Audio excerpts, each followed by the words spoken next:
Success Insight shares the stories of the people with passion and drive who make things happen in the world. Here's your host, Howard Fox.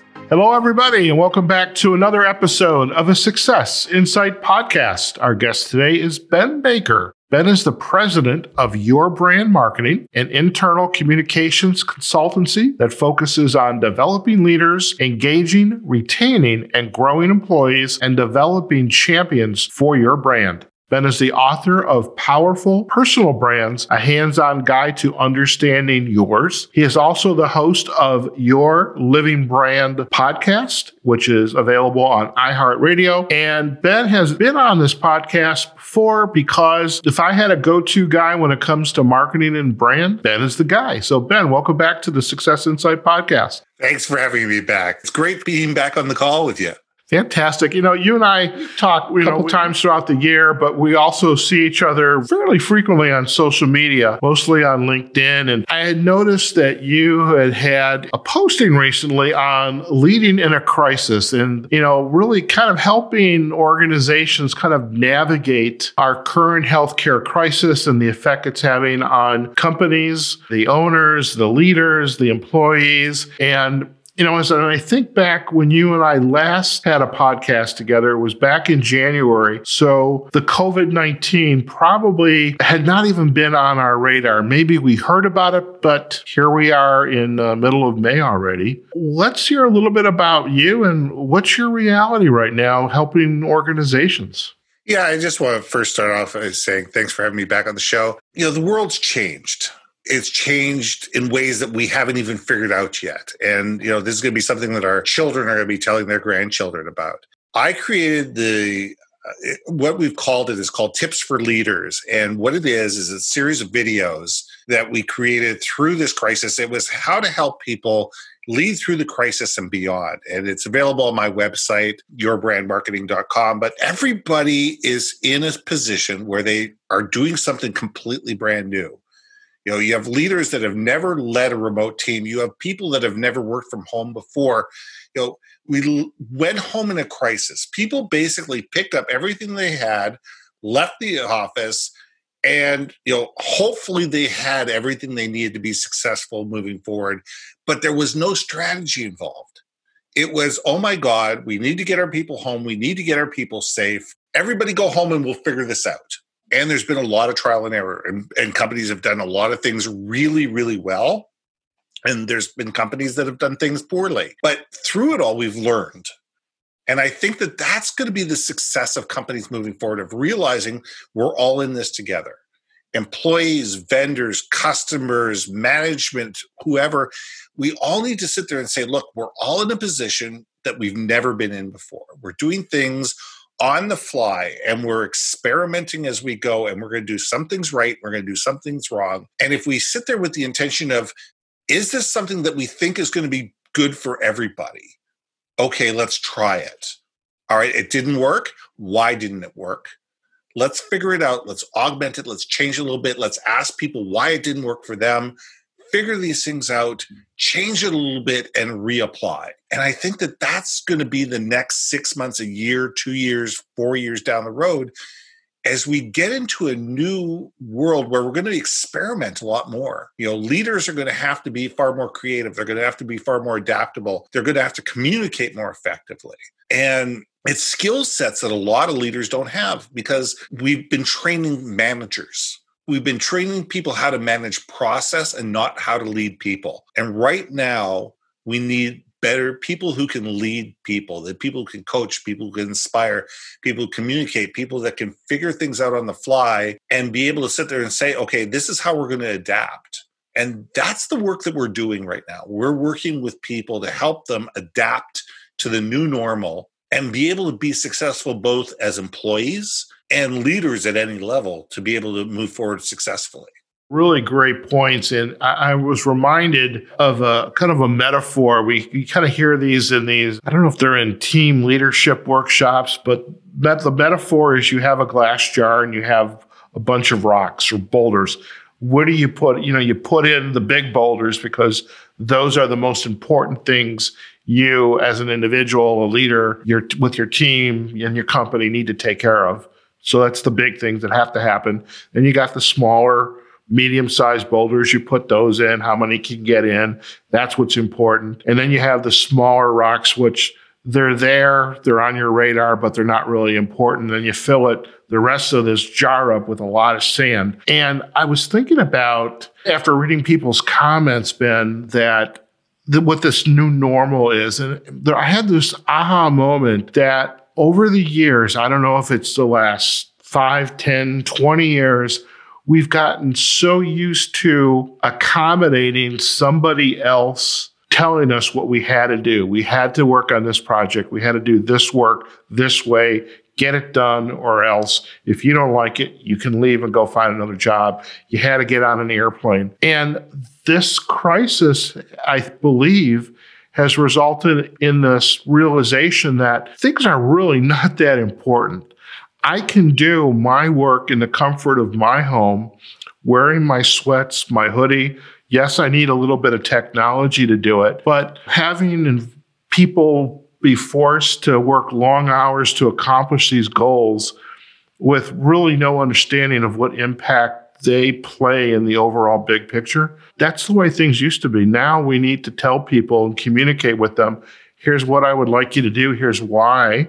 And that's, you mentioned the word communication is such an important aspect of how we adapt as individuals. These managers who now need to learn how to lead need to learn how to communicate frequently and differently than they may have done in the past. I'm curious, after I get off my soapbox right there.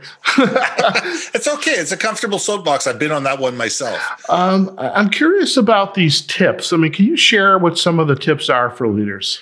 Yeah. And the tips really come down to the whole Simon Sinek start with why. And, I wish I could take, full credit for start with why. I'm not even sure Simon Sinek can. He's the one who's made it popular in the near future. But it comes down to the fact that we need to sit there and understand why we do what we do within corporations and be able to have that sense of purpose. I'm a big believer of people plus purpose equals profit. We need to sit there and say, what is the purpose of our organization? What do we value? And not those platitudes on a wall, not that wonderful mission, vision, value statement that's up on a wall somewhere and it's, written in gold and everybody's supposed to remember it and nobody does and nobody lives it. That's not the reality. The reality is, what's your brand story? Where did you come from? Where are you today? What were the challenges and successes that you got you there? Who do you serve? Why do you serve them?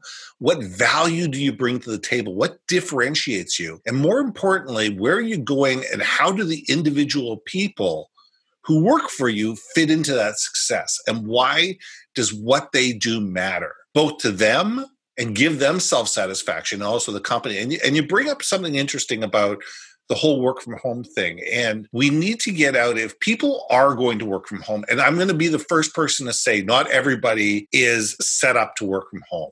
Mentally, physically, whatever. People got to get out of the sprint mentality of working from home and get into a marathoner or ultra marathoner's view of working from home.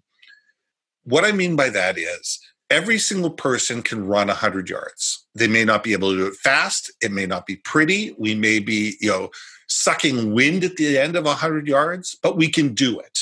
Running a marathon or running an ultra marathon is something completely different. It takes timing. It takes pace. It takes patience. It takes psychological, viewpoint behind this to be able to think about, okay, what does the next 6 months to a year to 5 years look like in terms of small, medium, and large size goals? What's important to me? How do I communicate effectively with people?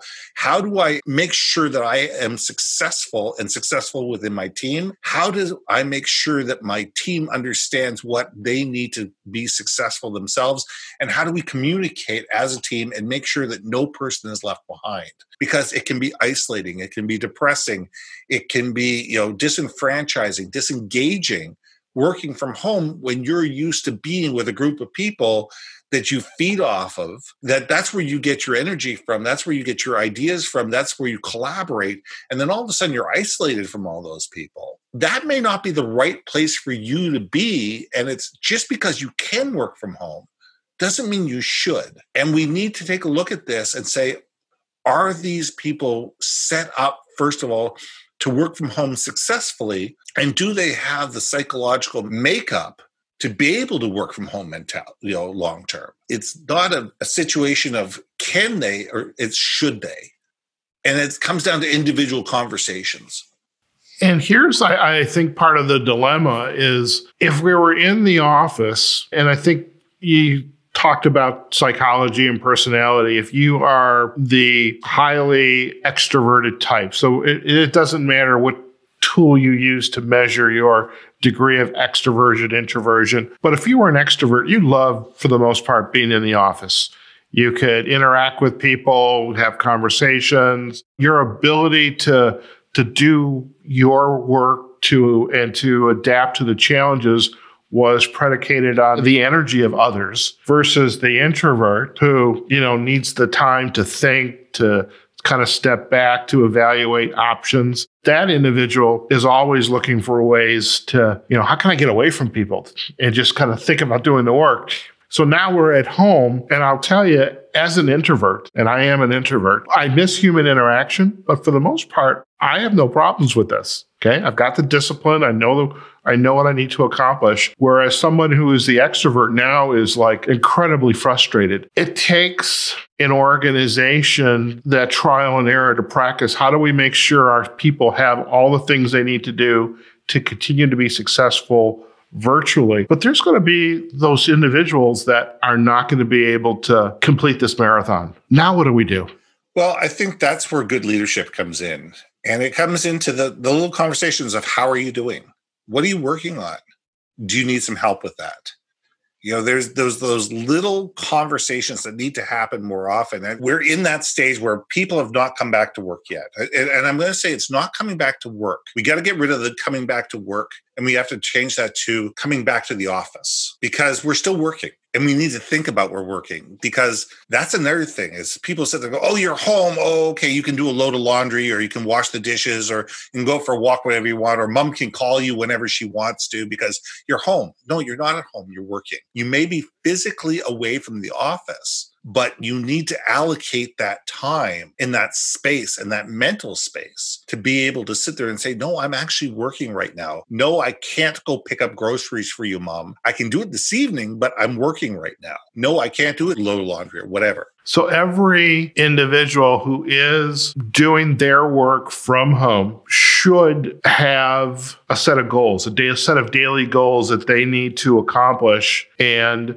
whether they're self-directed and can arrive at those goals by themselves, or they need a supervisor, a manager, a team leader to either help that individual or the team agree on these are the goals. This is how we're going to measure your performance and our output and taking care of the things we need to take care of. So that supervisor, leader, manager needs to have those kinds of more frequent communications of let's review the goals. What do we want to accomplish on any given day? Well, there's two things with that. One, yes. One suggestion that somebody gave me, and I thought it was absolutely brilliant, is every day at 3:00, their entire company gets online, either at Slack or Teams or whatever they use, and they set what their goal is for the following day. So you're not setting your goal for the day at 8:00 that morning. You're setting your goal based on, okay, you're 3/4 of the way through your day. What's your goal going to be for the following day? And at the same time, you have to report, did I or did I not meet my goal for the previous day? And if not, why not? And what help do you need from other people to achieve it? And what it does is it allows for that, not only for that accountability and that goal setting, but it also allows teammates to say, hey, listen, I can step up and I can help with that. I've got some extra time, or yeah, I've got that information. Let me get that to you or whatever. And it allows for teams to bond. The other part of that is leaders, managers, people in an authority position have got to stop micromanaging people. End of story, stop. I don't care who you are. You're hearing things on Skype that, the green, the yellow, and the red, light on the scope, on your Skype.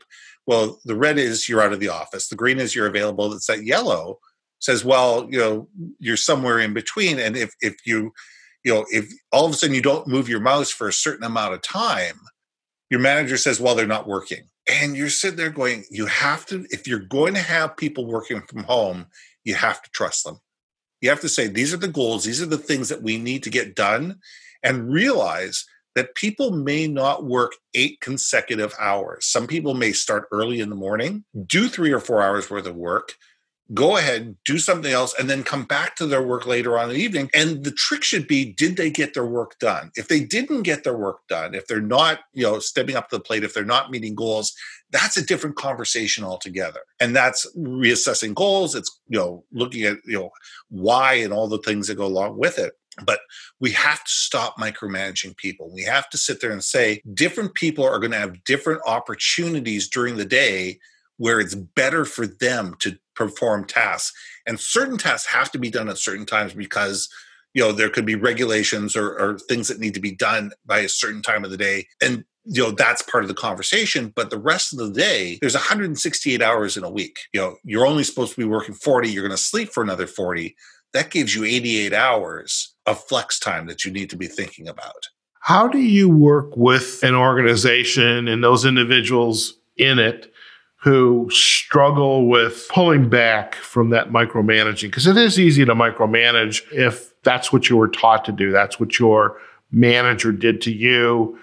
And you just kind of, it became acceptable behavior. How do you help them? The conversation starts of a better use of your time. What is your role? And your role of a leader is to wake up every single morning and say, how do I make my team's lives better? How do I help them succeed? And when we can get people into this mindset that my job is to help my team succeed, to help my team be better, to help my team reach their goals, micromanaging stops. It's in the sentence right there. And if you can get people to understand that's not their job is not to micromanage people, it's to help other people excel, things get better really quickly. What are some other unique adaptions to this, for the sake of better words, this new reality that you are seeing or hearing about and you're thinking, that's not a bad idea. I'd like to see how that plays out. Are there some adaptions that you're seeing? Well, I think you're seeing collaboration at a different level. I mean, technology is going to have a huge play in this. Yeah, they did. Technology, look at where Zoom was 16 weeks ago versus where Zoom is today. They realized the holes in the technology. They realized the challenges people were having. And they fixed them. They truly and absolutely did. Can it be better? It can always be better. And any piece of software, I don't care what it is, there's no piece of bulletproof software out there that is not going to go through adaptation and change. But if you look at where Zoom is today versus where it was, 16 weeks ago, it's night and day. The interesting thing is Skype never, pulled up to the table. Skype has been dropping away from the table for years. But that's the thing it's like people need to sit there and look at that within their company and sit there and say, okay, think with that mentality. What are the little things that we can do within our company that are going to make us more valuable to our customers? And a lot of it comes down to understanding what are the true skill sets of the people that work for you. Because a lot of times companies have never sat there and done a skill set inventory of what their employees can truly do. And right now you have companies sitting there saying, okay, my entire customer base is not buying anything right now. They are devastated. Anybody who supports the event industry is dying right now because the event industry is dead. I had 6 months worth of speaking engagements blown out from underneath me in under a week. Every single speaking gig I had, I'm supposed to go to Trinidad and Tobago in September. I just had a conversation with somebody yesterday. It's canceled. It's done. Hopefully we'll be doing it in 2021. But what it's allowed people to do is sit there and say, okay, if I can't serve this client or I can't serve the client this way, what else can we do? How can we utilize our product line? How can we utilize our service? How can we utilize our technology in a different way? Case in point, breweries. Breweries sat there and realized, all right, I can't sell to the bars anymore. I've got all this extra production. I've got all this extra inventory, all that kind of stuff. Wait a second. First of all, there's two things we can do. We can start doing home delivery of craft beer, and that's happening. And you also have companies that are sitting there going, wait a second, we produce alcohol. Alcohol is the number one ingredient in hand sanitizer. And you'd be amazed how many of these small craft breweries have turned around and all of a sudden become hand sanitizer companies. So it's a matter of looking at the innovation that's come out of this. And you are going to see enormous innovation that's going to happen over the next 3-4 years. Look at, 2008 brought us Uber, it brought us Airbnb, it brought us a whole bunch of different things because of the crash of 2008. So the innovation and the new companies that are going to come out of 2020, I'm excited to see what's going to come out of it. An idea that was introduced to me the other day by Susan Ibitz. She was the guest on the podcast. She is as she calls herself, a behavioral hacker. So she looks at individuals. In fact, you should probably have her on your podcast. She looks at body language. She looks at the face, the eyebrows, the earlobes, the eyes, everything, and you can tell a lot about it. And it's very useful in law enforcement and in profiling. But she was sharing this idea the other day about, the individual that perhaps needs a little bit more interaction. So, like right now, you and I are chatting with each other. There's no reason why this camera cannot continue to be on and we're doing our work.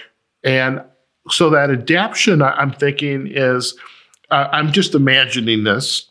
Again, it's just blue sky in it right now. The video of your coworkers, it's all up on a board and everybody can see each other for the most part, maybe just the head, but we're doing our work. And now if we need some help, I can, ping your window and go on a private call with you. And I thought that's a great idea. That way I'm serving the person who needs that human interaction, but I'm also can focus on my work. And so I think platforms like Zoom, like some of the other webinar meeting platforms, I definitely see that evolution taking place, but it's like, what a wonderful idea. So we are going to see more adaption coming up as a result of, this crisis that we're in. What has changed for you personally? You just mentioned the speaking engagements got canceled, and I'm sorry about Trinidad and Tobago. I was hoping to be able Me too. I wanted to carry your bags, Ben, but maybe your wife does that for you instead. Oh, yeah. You're going to have to line up way behind her. And I think she's got 4 friends that are lined up to carry her bags. Excellent. What has changed for you as an entrepreneur, as an expert in helping organizations understand their brand, their communication, their employee development? What's changed personally for you during this crisis? Well, the big thing is that I'm traveling a lot less. In fact, I'm down to 0. What we've had to do is figure out, okay, the training and the consulting and the keynotes and everything that we provided for our customers live, how do we adapt them to a digital environment? And I've gotten very good at being able to provide workshops and keynotes, virtually in a way that's far more engaging. You find that your presentations are shorter, where I might have been on stage for 45 minutes to an hour, and it might have been 50 minutes of me talking and then 10 minutes of actual Q&A from an audience, where now I might speak for 20 or 25 minutes and spend 35 or 40 minutes allowing people to have Q&A. And I think that there's a lot of value in that, because what you're doing is you're allowing people to ask the questions that they have, and you're allowing for engagement. Will bring a lot of polls into the presentation where you could say, when you think about this, is this a yes, a no, or a maybe? And allow people to speak to each other in the chat, and have that engagement. And it's figuring out ways to engage with people when you can't be in front of them and you can't see the whites of their eyes. So we really had to adapt that way. And the interesting thing is, there's a lot of software packages out there that I had absolutely no idea existed. And the one thing I make sure of, and I suggest this to anybody who does workshops, anybody that presents, anybody who does webinars, if you're presenting on a technology that you've never used before, make sure that whoever the host is gets you on that technology 4, 5, 6 days or 7 days ahead of time. So you can either do a dry run of your presentation, or you can understand what the technology does and what it doesn't do. So you can change your presentation So it works with their technology. And so you're thinking about those things a lot more. I mean, we have a series of workshops that we're coming up with. And, it's a 4-part workshop that we do on how to lead, a remote and hybrid team. And then a 2-part workshop that we do on how to work from home successfully long-term. And it's been fun seeing those evolve. It's been fun seeing those different workshops evolve, because they're far better today than they were 8-12 weeks ago. And it's a matter of sitting there going, okay, now that we've got more understanding of what the Zoom technology can do, how we can use breakout rooms, how we can use polls, how we can, involve people, it becomes far better. So it's a matter of understanding how to use technology, not as a crutch, but as a tool, and how to bring everybody in and engage them on a far more meaningful basis. And I'm glad you brought up the workshops, because I did want to talk about it. So you've got the 4-part for working remotely, and then the 2-part for helping an organization with their teams for long-term. Flip it. Yeah, flip it. Leadership is a 4-part, and the employees are a 2-part work. Excellent. Yeah. One of the lessons that I've learned, or I kind of knew it, but I think people are learning it. When you do these Zoom workshops, it's good to have a second host, a co-host.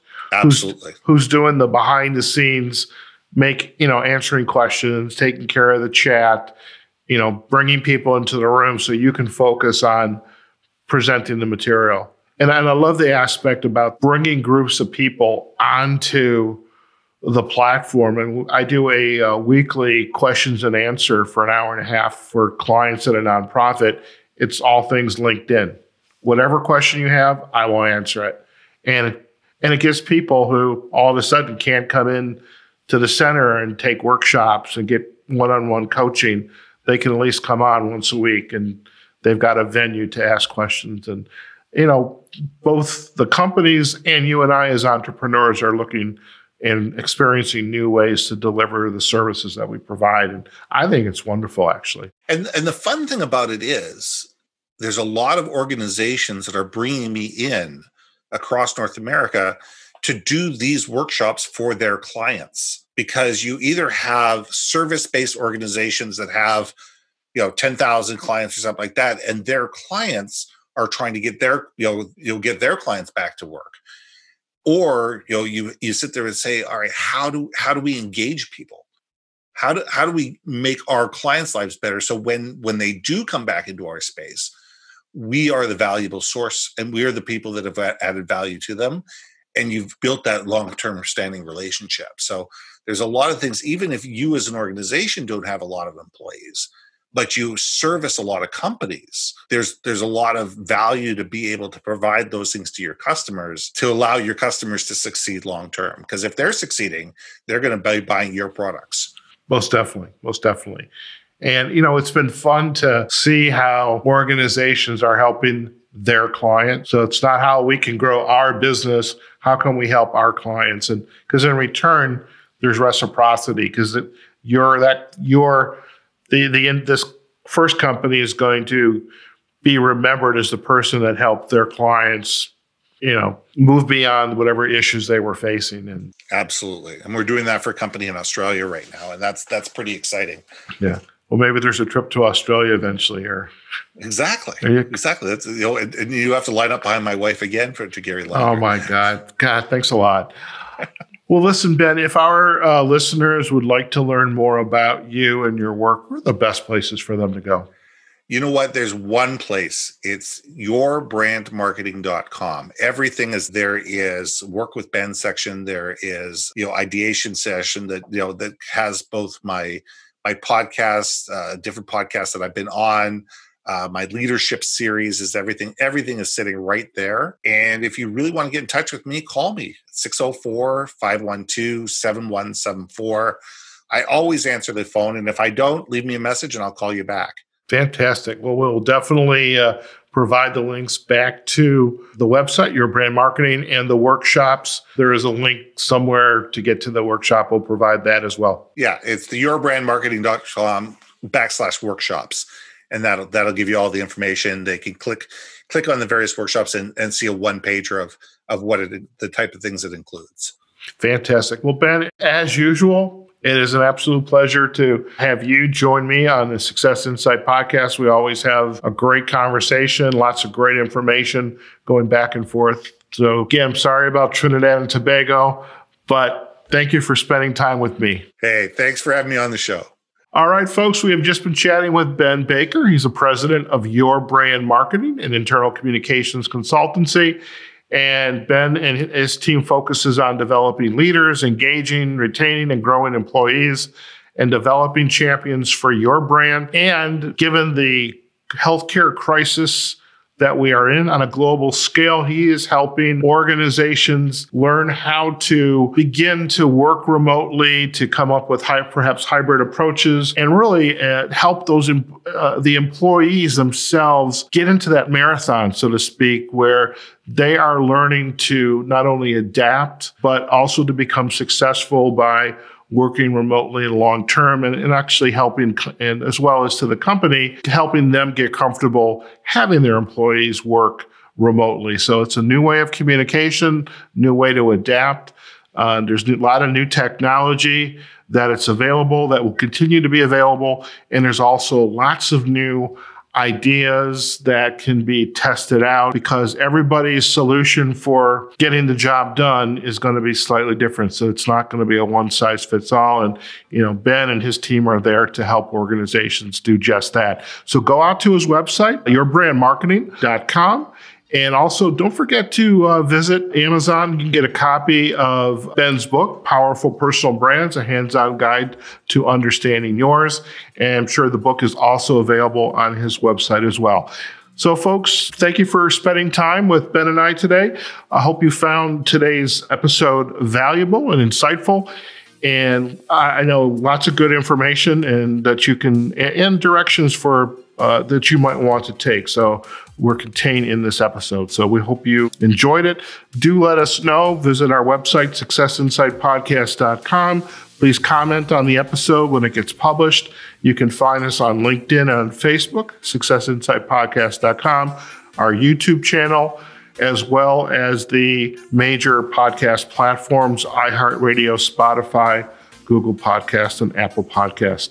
So, folks, wherever you are, whatever you're doing, be safe, practice social distancing, take care of yourself, take care of your family, your other loved ones, but go out there, have a phenomenal day, and we'll see you on the next episode of the Success Insight Podcast. Take care now. Success Insight is a production of Fox Coaching and First Story Strategies. Find us online, successinsightpodcast.com.